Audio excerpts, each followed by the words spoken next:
presenting the horizontal and vertical analysis of Ayala Corporation for the year 2022 and 2023. This is the financial analysis of Ayala Corporation. First, let's talk at the horizontal analysis from 2022 to 2023. Total assets increased by 93.45 billion or percentage change 6.32%. This growth was mainly driven by property, plant, and equipment. In short, PPE, which rose by 20.72%, and investment in associates, which is grow by 9.84%. However, intangible assets decreased by 2.68 billion or 6.16%. On other hand, the vertical analysis. In 2022, property, plant, and equipment made up 7.72% of total assets. This rose significantly to 8.76% in 2023. Investment in associates also increased slightly from 22.19% to 22.93%. On the other hand, intangibles declined from 2.94% in 2022 to 2.60% in 2023. So, in horizontal analysis is based year na siya. Based year analysis. So, sa atong video, we focus on total assets, property, plant, and equipment or PPE, and then investment in associates, and the last is intangible assets. So, how to solve that nga makuha nato ang piso change? So, sa atong pag-solve is atong ikuan ang total assets sa 2022 to 2023. So, kini nakabutang diri. This is the total assets of 2023. And this is the total assets of 2022. So, sa pagkuha ato siyang i-minus ang duha. And then, makuha na nato ang piso change nga 93,450,063.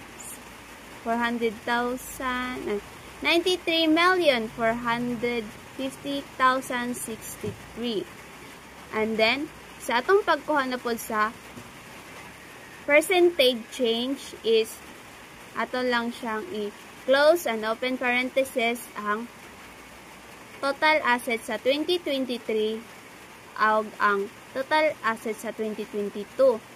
And then, i-divide nato ang total assets sa 2022 tas ato siyang i-time sa 100%. 100. So, pagkakuha na namon na dayon ni makuha na to ang percentage change sa total asset nga 6.32%. Sa total property, plant, and equipment sa piso change. So, kuan gyapon siya, base gyapon siya sa atong kaning 20 base gyapon siya sa base year gyapon siya sa 2022 to 2023. So, pagkuha mo ni ang piso change. Tapos, same lang gyapon sa total assets. So, mo ni dayon ang sa paano yun? Kaning change, a percentage change. close parenthesis, open parenthesis, ang ano dayon, ang base year sa 2022 o 2023, tas divided na po dayon siya sa base year nga 2022, tas times 100, tas makuha na dahil na to ang percentage change nga 20.72% na mo ay nakakuan sa atong so accurate yun siya. So sa kuan na po dayon, ikatulo ang investment in associates sa piso change, same lang gihapon atong una nga ang atong ikuan ang atong base year nga 2022 to 2023. So mo ni atong makuha nga piso change sa investment in associates. Tapos pagkakuha na po nato sa percentage change nga ani gihapon ang iyahang plus star. As you see, pareha gihapon siya sa atong last na to, karong ato ang gikuan ganina. Tapos mo ni iha gihapon pag plus star. Tapos makuha na dayon na to ang atong percentage nga 9.84%. So sakto ang nasa atong PPT, diba?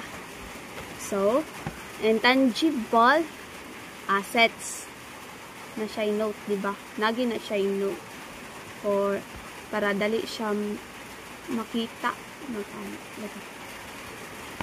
Sige, pagkuha na po na to sa pareha lang gihapon gani ha, ang nga base year gihapon siya kay kuan naman gihapon ta naragyapon ta sa ng horizontal analysis. So sa piso change nga ani nga pagka plus star para makuha na to ang kani siya nga atong total. So nag-drop down siya gikan sa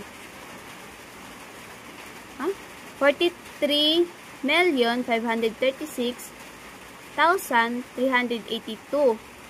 Nag-drop down siya sa 40,852,747. Nag-drop down siya kuan siya. Nag-drop down siya kuan gyud. Negative 2,683,635. Tapos sa percentage change, same gihapon ganina, kanani gihapon nga pag plus star.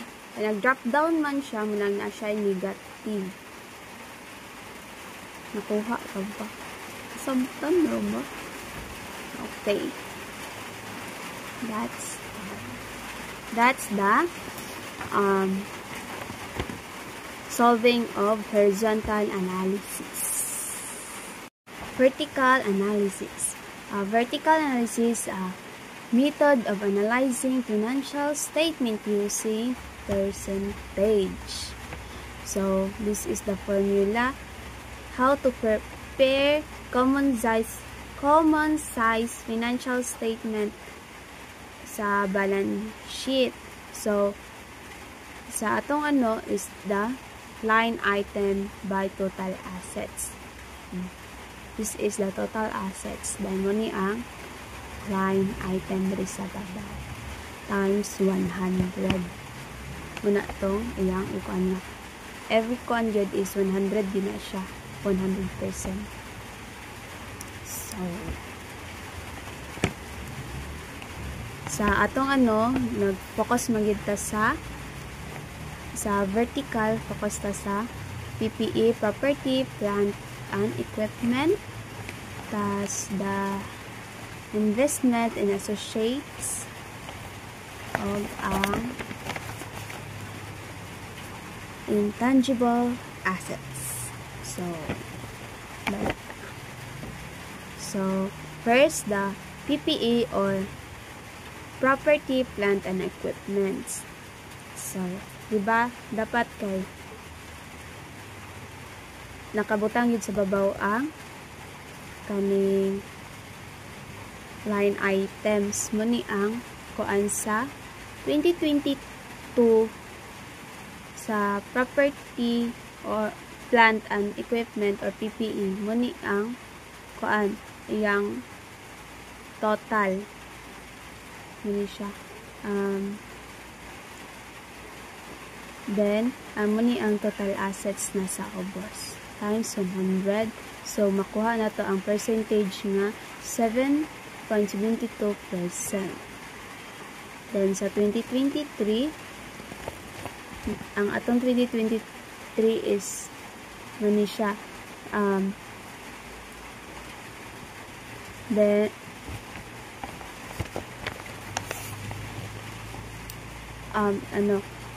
157,652.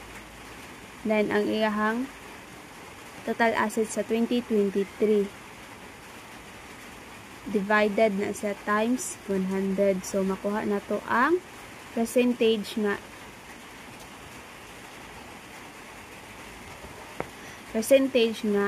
8.76%. So, kuan siya sa atong PPP. So, second is the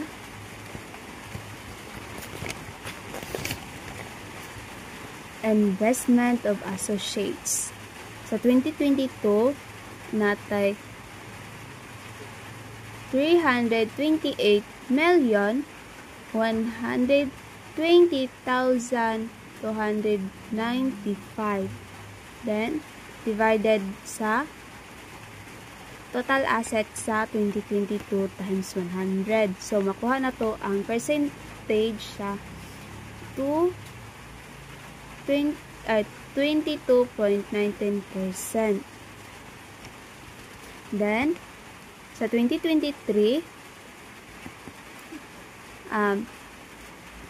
muni siya ang 360,421,138 over divided sa total assets sa 2023 times 100. Makuha na to ang 22.93%.